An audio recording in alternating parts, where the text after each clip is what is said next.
amigos, ¿qué tal? ¿Cómo están? Bienvenidos a un programa más de la serie Ser Líder. En esta ocasión, nuevamente nos ponemos de manteles largos porque tenemos invitado de lujo desde la hermana república, porque ahora sí, así lo podemos decir, de Barcelona, de Cataluña, mi querido amigo el doctor Alfonso Bustos. ¿Cómo estás, Alfonso? Bienvenido. Muy bien, Santiago, muchísimas gracias. Encantado de estar aquí contigo, de tener esta oportunidad de conversar. Afortunadamente, aquí en España, en Barcelona, las cosas van mejorando progresivamente. Espero que también en México, espero que también paulatinamente vaya siendo así. Y bueno, encantado de tener este espacio contigo, Santiago. Hombre, Alfonso, muchísimas gracias. Pues déjenme y les platico brevemente quién es el doctor Alfonso Bustos. Él es doctor en Psicología de la Educación por la Facultad de Psicología de la Universidad de Barcelona. Actualmente dirige el área de Learning y Development de RICO, España, Portugal y Europa. Es profesor de la Barcelona Business School de la Universidad Pompeu Fabra y Advisory Council Member de Harvard Business Review. Además, ha escrito más de 50 papers científicos y capítulos de libros en el ámbito de su especialidad. Ha impartido más de 100 conferencias alrededor del mundo y sobre temas como las tendencias en el mundo del aprendizaje, la educación en línea y a distancia, la innovación educativa, la cultura organizacional, la transformación digital, el futuro del trabajo y el humanismo digital. Es miembro del Sistema Nacional de Investigadores aquí en México, el CONACYT. Fue Head de Learning y Culture Transformation en Médicos Sin Fronteras en Barcelona.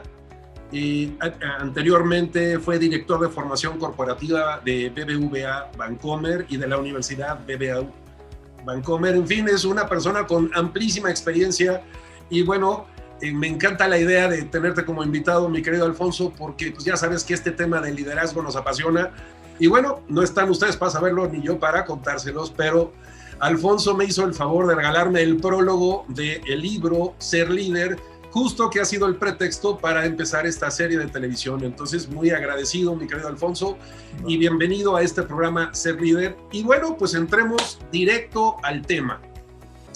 Cuéntame, ¿en dónde aprendiste a ser líder?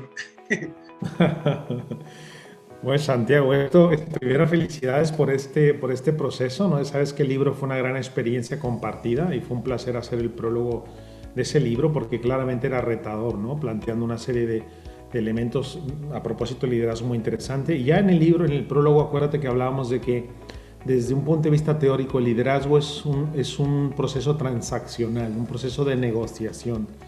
Entonces, tu pregunta es muy buena porque claramente no hay un espacio en el que aprendas a negociar esa habilidad, ¿no? O cómo ser líder. Tienes que desarrollarlo, tienes que vivir ese proceso y luego tienes que poner en marcha un montón de componentes, ¿no? Yo recuerdo que mi primera posición de liderazgo era muy joven, quizás 28, 29 años, con un grupo de personas que eran mucho más mayores que yo. Y claro, en mi formación previa universitaria, incluso con una maestría, pocas cosas había visto a propósito de liderazgo, de gestión de personas, ¿no? De desarrollar personas. Entonces mi abordaje inicial claramente estuvo muy orientado a la tarea, ¿no? Totalmente, porque pareciera que era lo que sí que nos habían enseñado que había que hacer, ¿no? Responder a objetivos, ¿no? Sacar adelante proyectos, ¿no? Y sobre todo yo dirigiendo a un grupo en el que ya te digo, yo tenía 28, 29 años, recién había terminado, estaba en mi proceso de la maestría combinado con algunos estudios en California, San Diego. Había vuelto a dirigir un grupo que muchas de las personas eran mucho más mayores que yo, con mucha más experiencia que yo, y también con un conjunto de habilidades combinadas mucho más amplias que las mías. Y entonces, claro, el reto era cómo hacía yo que ese equipo fuera el mejor equipo posible en ese momento. Y mi abordaje fue muy por la tarea. Entonces ahí empecé a reconocer que el proceso, y sin saberlo, que el proceso era de negociación y de transacción. Porque en las conversaciones, ¿no? En los procesos de dar y recibir feedback, había un momento fundamental que te estaba siempre orientando, Santiago, ¿sabes? Que te estaba devolviendo esta información de qué cosas estaban funcionando para hacer que ese equipo fuera el mejor equipo posible y que al mismo tiempo que consiguiera los resultados esperados, pues permitiera que las personas se desarrollaran y que también permitiera igualmente que las personas se lo pasaran bien. Pues puedo decirte que ahí empezó el camino, pero es que ahora mismo creo que no ha terminado, ¿no? El proceso de formarse, de aprender, es continuo, ¿no? Los retos, por ejemplo, que este año que estamos viviendo de COVID, de pandemia, ha supuesto para las personas que lideramos equipos, han sido tremendos, Santiago. Imagínate de repente tener que pasar a liderar a tu equipo en un entorno totalmente virtual, aunque estuvieras muy cómodo, como es mi caso, ¿no? Mi especialidad es el mundo digital, el mundo virtual, la transformación digital, pero aún así, tener a tus equipos, ¿no?, en tu contexto al lado era diferente a lo que hemos vivido un año. Pues aún con eso, yo creo que incluso los líderes más capaces, los líderes más desarrollados, Santiago, pasaron un año de profundo reto. Por eso, fíjate que lo que le puedo responder a tu pregunta es que empezó por ahí donde te he contado, pero es un proceso que no culmina, ¿no? Porque la transacción y la negociación siempre está ahí. Yo creo que lo que se negocia, Santiago, es la capacidad de que un grupo te otorgue, ¿no?, genuinamente y auténticamente la posibilidad de ayudarles a gestionar sus procesos y a ser mejores. Y eso es algo que toma mucho tiempo aprender, ¿eh? No, totalmente de acuerdo contigo, Alfonso. Es en este proceso transaccional. Mira, una de las cosas que planteamos justamente es que vivimos en un mundo relacional y todo ocurre en el espacio relacional, y para que se construyan las relaciones, bueno, pues eso solo puede ocurrir en el espacio conversacional. Entonces, relaciones directamente proporcionales al tamaño y profundidad de las conversaciones. Y tal pareciera que somos bastante malitos para conversar, somos malos para comunicar, somos malos para escuchar. Requerimos desarrollar profundamente estas habilidades, y sobre todo aquí hay un tema, y espero estés de acuerdo conmigo, que muchas veces creemos que ser gerente o ser director es sinónimo de ser líder y nada más alejado de la verdad. Entonces encontramos a una gran cantidad de directores y de gerentes que son muy malos jefes, y son muy malos jefes porque son muy malos líderes. ¿Qué experiencia has tenido tú al respecto? Bueno, sí que te podría compartir algunos casos, porque es verdad, ¿no? La gerencia, ¿no?, la gestión es una cosa que hay que hacer y para la que te dotas de según qué habilidades, ¿no? Es verdad que yo en mi trayectoria igualmente paso por programas de formación corporativa de liderazgo o de management, ¿no? Hago algunas cosas incluso en las universidades con las que trabajo a propósito de esto, pero la experiencia creo que nos da ese mensaje, ¿no?, de que las personas que justamente en esa transacción, Santiago, y auténticamente se ganan la cesión que la persona, el equipo hace a ellas, estos son los que son los líderes, ¿eh? Porque se han ganado, si quieres, con sus mensajes, ¿no?, con su consistencia, ¿no?, con su cercanía, con la claridad con la que son capaces de expresar lo que esperan de los equipos, con la capacidad que tienen para dar feedback en cualquiera de las condiciones, ¿eh? Ya sea un feedback que necesita, que requiere, que invita a que se haga mejora, o un feedback totalmente positivo y continuado. Pues esas son las personas las que se ganan este proceso. Yo creo que, mira, yo diría que tengo que reconocer que en mi trayectoria desde la academia, la ciencia y luego en el mundo corporativo, pues sí que identifico 4 o 5 grandes líderes que han sido afortunadamente incluso mis mentores, ¿eh? Y que lo han sido porque han abierto conversaciones para retarme, para preguntarme qué cosas estaba haciendo bien, qué cosas quería mejorar, cómo las quería desarrollar. Recuerdo especialmente, si me lo permites, en el ámbito académico, ¿no?, a mi director de tesis doctoral, ¿no?, que siempre me estaba retando en un ámbito en el que te estabas preguntando, ¿no?, cómo relacionarte con tus pares, con las personas desde un punto de vista científico. Y se piensa que en el ámbito científico esto de liderar no pasa, pero es todo lo contrario, ¿eh? Mi tutor de tesis doctoral es un gran líder, y lo es porque justamente abría estas conversaciones. Desde una perspectiva teórica psicológica, fíjate qué bonito, él siempre hablaba de interpensar. E interpensar es esa capacidad de construir, ¿no?, de contexto mental cada vez más compartido. Pues ahí tienes un ejemplo, ¿no? Luego en el mundo corporativo quizás recordar, fíjate, ¿no?, en 2 ámbitos tan diferentes. Yo he trabajado en el BBVA durante muchos años y recuerdo quizás no a mis líderes en ese momento más cercanos, pero sí al CEO de la organización, ¿no?, que constantemente, creando la Universidad Bancomer Santiago, me preguntaba una cosa que me causaba como mínimo disonancia. Me preguntaba, ¿te lo estás pasando bien? ¿Te estás divirtiendo con lo que estás haciendo? ¿Estás haciendo esto y estás feliz? Fíjate qué importante, ¿no? Que un rol tan importante en una organización como el SEO se detenga a preguntarte por un proyecto al que atribuye una gran relevancia, pero que te pregunte no por indicadores de negocio, no te pregunte por indicadores de los resultados esperados, ni por cómo van los temas de lanzamiento de una universidad que ha sido tan importante en México y en el banco, sino que te pregunte si te lo estás pasando bien. Si eso que estás haciendo te lo estás haciendo. Pues hay un gesto, Santiago, que distingue a quien está gestionando la tarea, quien está gestionando los procesos y quien está tratando de llevar a las personas a su nivel más óptimo de desarrollo y de contribución. ¿Sabes qué conseguía Vicente en ese caso, Santiago? Un compromiso de mi parte y una búsqueda de contribución de valor cada vez más elevado. Porque efectivamente, Santiago, me lo estaba pasando bien. Y haciendo mayores contribuciones y buscando y pensando con mi equipo cómo contribuíamos mejor, nos lo estábamos pasando mejor. Entonces, fíjate qué interesante el contraste, ¿no? Y luego, si me permites ponerte un tercer ejemplo que viene ya del ámbito del tercer sector de las ONGs, en el ámbito de Médicos Sin Fronteras, donde colaboré 2 años en un proyecto fundamental, interesante en mi carrera, además de una vitalidad y de un propósito, ¿no?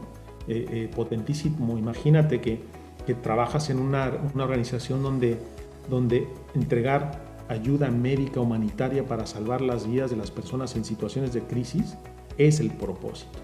Imagínate que te encuentras un líder que te transmite, ¿no? La capacidad de combinar el mundo de las emergencias, es decir, de ser rápido, reactivo, ¿no? De poner a las personas en el centro porque es lo que te importa, salvar la vida de las personas, y al mismo tiempo intentar combinarlo con disrupción, con innovación, con transformación.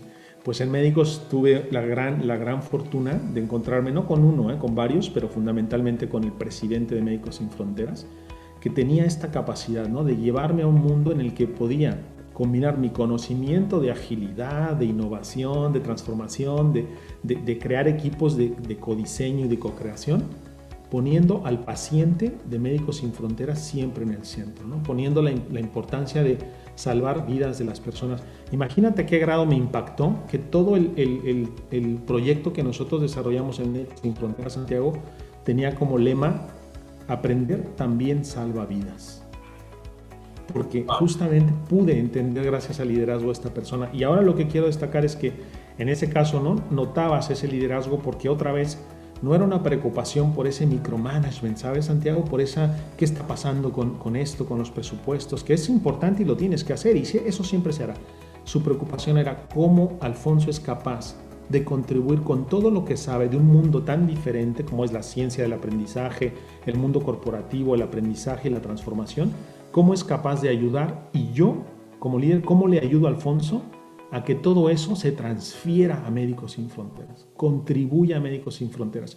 Pues otro ejemplo de un líder que me marcó sustancialmente. Y mira, te estoy hablando de hace 4 años, Por esto insisto en que estamos siempre en este constante, ¿no? Marco de relación, de interacción, de negociación de nuestras capacidades para ayudar a otros. Y fíjate que ahora lo digo mejor, para ayudar a otros a conseguir sus mejores resultados, porque creo que los líderes fundamentalmente son ayudadores, ¿sabes? Absolutamente de acuerdo contigo, totalmente de acuerdo. O sea, yo lo tengo muy claro, es aquel líder que lo junto con aquella frase que me gusta mucho que dice que el que no vive para servir no sirve para vivir. Pues un líder si no vive para servir no es líder. Entonces podemos detectar en las organizaciones, por ejemplo, a directivos, a managers, que lo que están haciendo todo el tiempo es ejercer el poder, pero no ejercen la autoridad porque no se la han ganado. Entonces, son personas que entonces llegan a imponer, no llegan a negociar y tampoco te retan. Entonces, no te enrolan a esta misión y te dicen, a ver, ¿qué es lo mejor que tú sabes hacer? Y a ver, ¿a dónde te ves? Es este líder que es capaz, independientemente si es un líder formal o informal, porque también lo hemos platicado, no todos los líderes tienen que ser formales, pero cuando estamos hablando del top management, cuando estamos hablando de los middle managers o top managers, es una obligación, por llamarlo de alguna manera, aunque a mí el término obligación me genera un poco de ruido, pero digamos que es su responsabilidad, sí o sí, haber desarrollado las habilidades de liderazgo individuales y colectivas. Y porque además también como responsabilidad de los managers es formar a su gente. A veces le pasamos la estafeta a recursos humanos, a talento, y le decimos, oye, capacítalos. No, perdón. Es mi responsabilidad formar a mi gente. O sea, alguna vez conversándolo contigo, decía, es increíble cuando yo entrevisto en sesiones de coaching o mentoring, que entrevisto a directivos y le digo que llevan 4 o 5 años sentados en su silla, y le digo, ¿quién de tu gente está lista para sentarse en tu silla? Y me dicen, no, pero nadie. Y le digo, pues perdón, pero no has hecho un buen trabajo. ¿Qué consideras tú al respecto?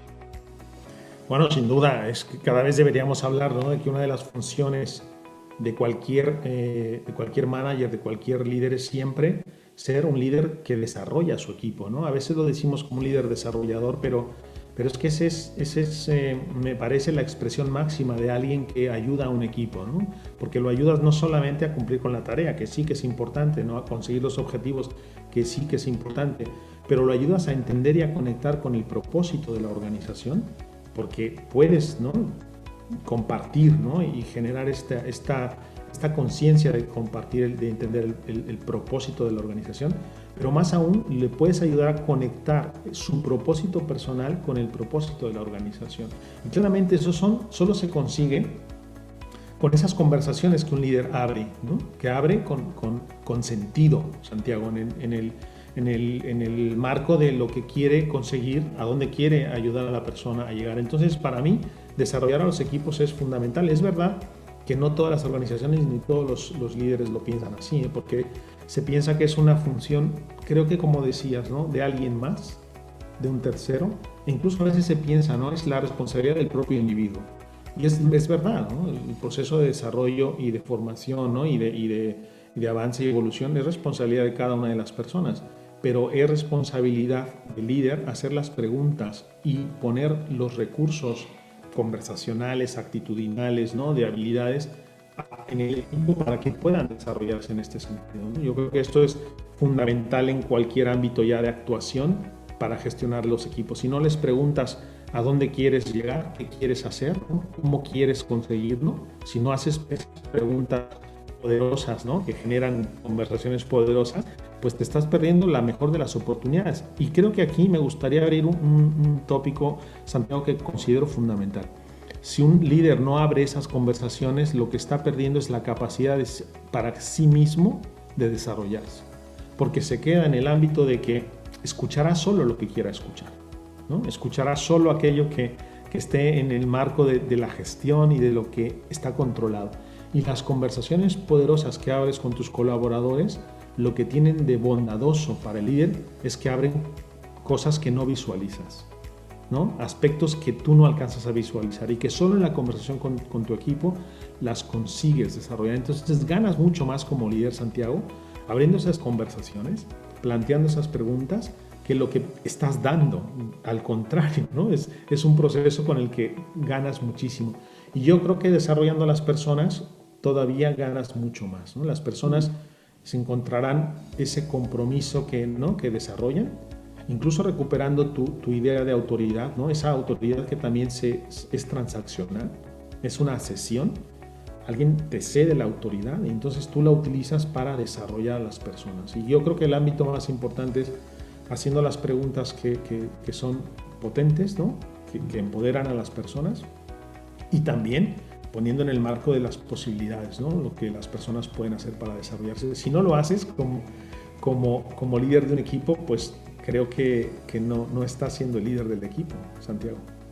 Sí, y fíjate, de acuerdo a esto que te estoy escuchando, a mí me llama mucho la atención ver a estos directores que tienen esta conversación de, oye, no me da la vida, o sea, necesito días de 48 horas, o sea, tengo 8 reportes y tú me estás pidiendo que forme a mi gente. Le digo, sí, dedícales por lo menos 1 hora a la semana. No, Santiago, no hay manera. Pero es que, a ver, si los desarrollas a ellos, Entonces puedes delegarles más, no tienes que hacer micromanagement, no tienes que estar supervisando, y una vez que los capacites te va a sobrar tiempo.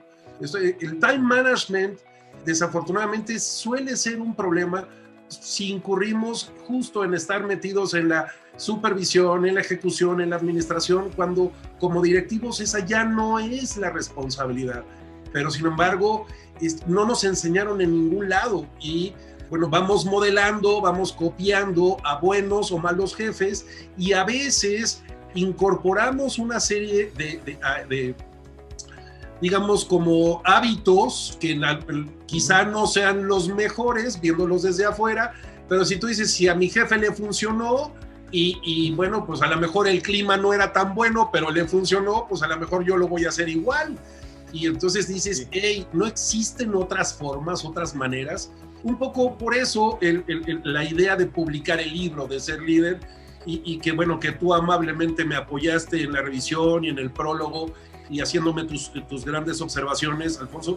Y justo era este tema donde, mira, hace un par de años el CEO de Great Place to Work publicó un libro que generó un poco de ruido, porque él decía abiertamente que más del 90% de los gerentes y directores que él conoce son pésimos líderes, ¿no? Entonces es, ¿cómo en este mundo corporativo podemos convencer a alguien que lleva 25 o 30 años trabajando, decirle, técnicamente eres muy bueno, pero no has desarrollado las habilidades psicosociales emocionales, que son como los cimientos, no has desarrollado las habilidades de liderazgo individuales y colectivas, y tampoco tienes claras las habilidades de management? Me dice, oye, pero es que tomé tal curso, hice un programa de alta dirección, y le dije, sí, seguramente casos de éxito y buenas prácticas, y cómo replicar muchos modelos, pero específicamente, ¿sabes cuáles son las habilidades?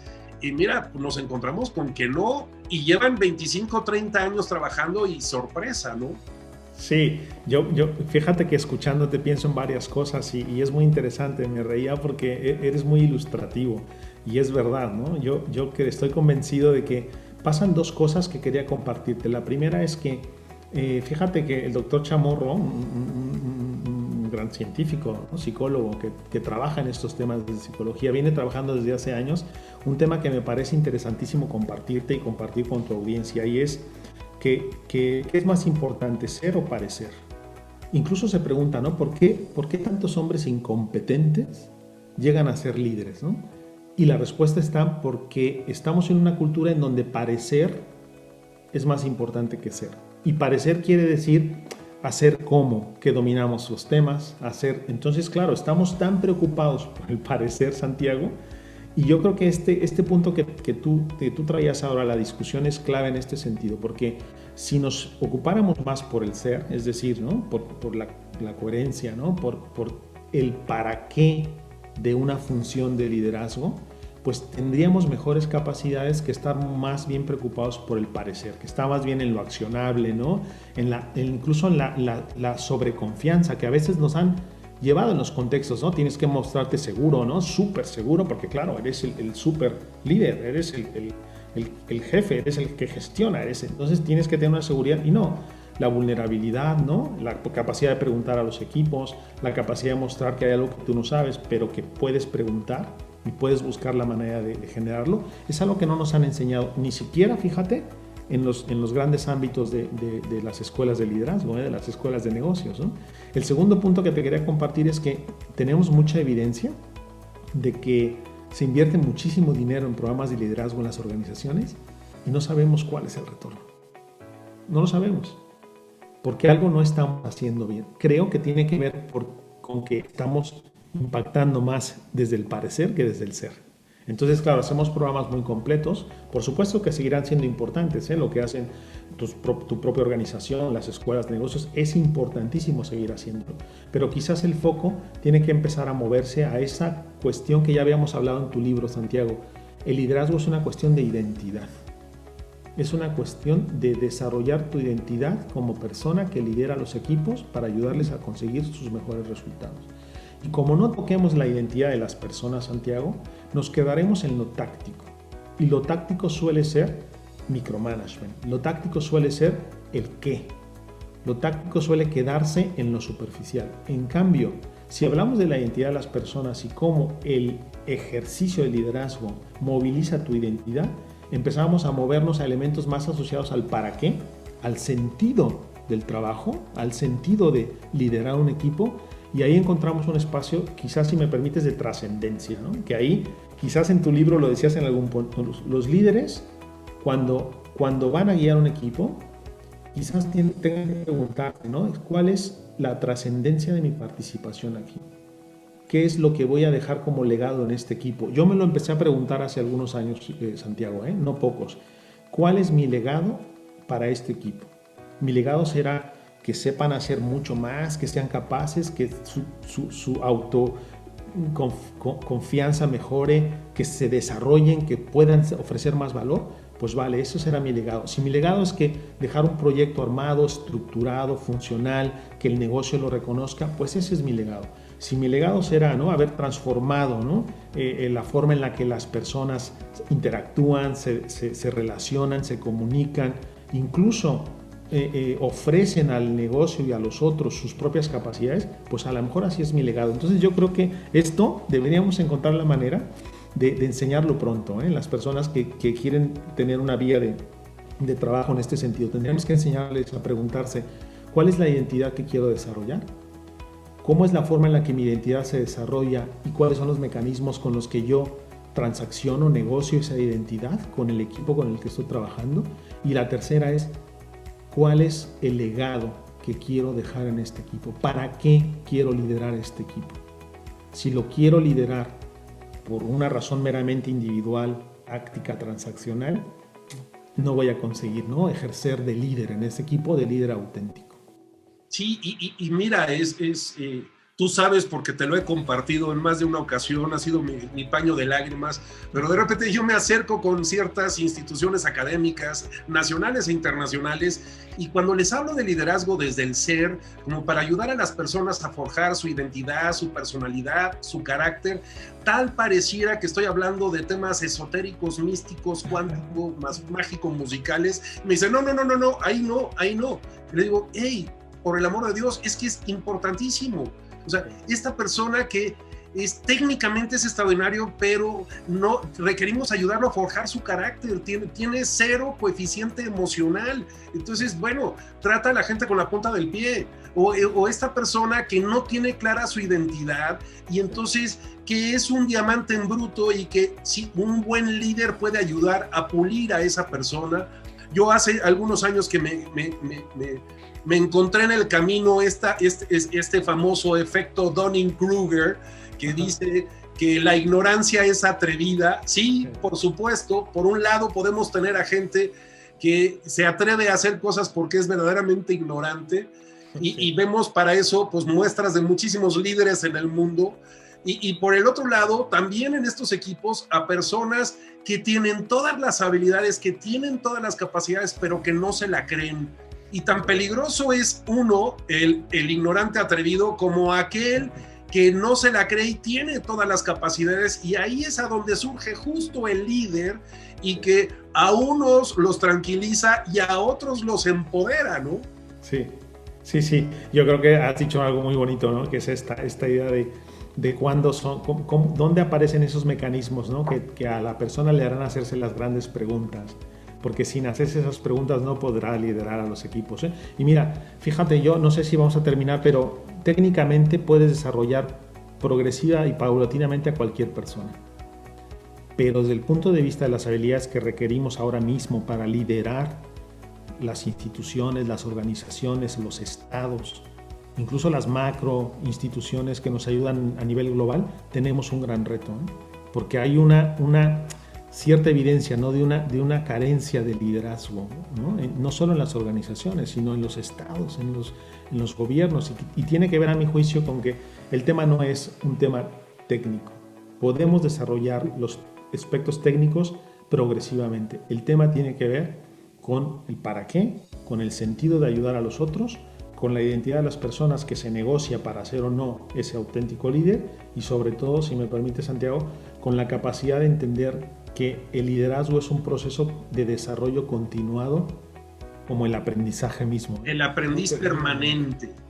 Mi querido Alfonso, se nos acaba el tiempo, qué bárbaro, se nos fue rapidísimo, pero te quiero invitar en fecha próxima, en un par de semanas, 2-3 semanas, a que continuemos hablando sobre este tema, porque bueno, nos da para varios programas, sobre todo esta parte de poder hablar del líder y del antilíder, aquel líder que se pone al servicio de los demás y aquel que es el antilíder, que tiene desarrolladas las habilidades de liderazgo, pero que las usa en beneficio propio, y tenemos ejemplos de eso, bueno, miles en el mundo.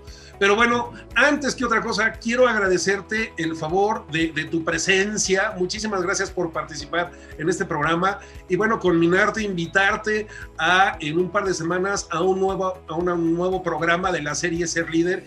Y bueno, pues muchísimas gracias, mi querido Alfonso, desde Barcelona. Bienvenido, muchas gracias. Y queridos amigos, los esperamos, por favor, la próxima semana en un nuevo programa de la serie Ser Líder. Y bueno, gracias el día de hoy por acompañarnos y muchísimas gracias, mi querido Alfonso. Buen día. Hasta otra. Muchas gracias. Gracias.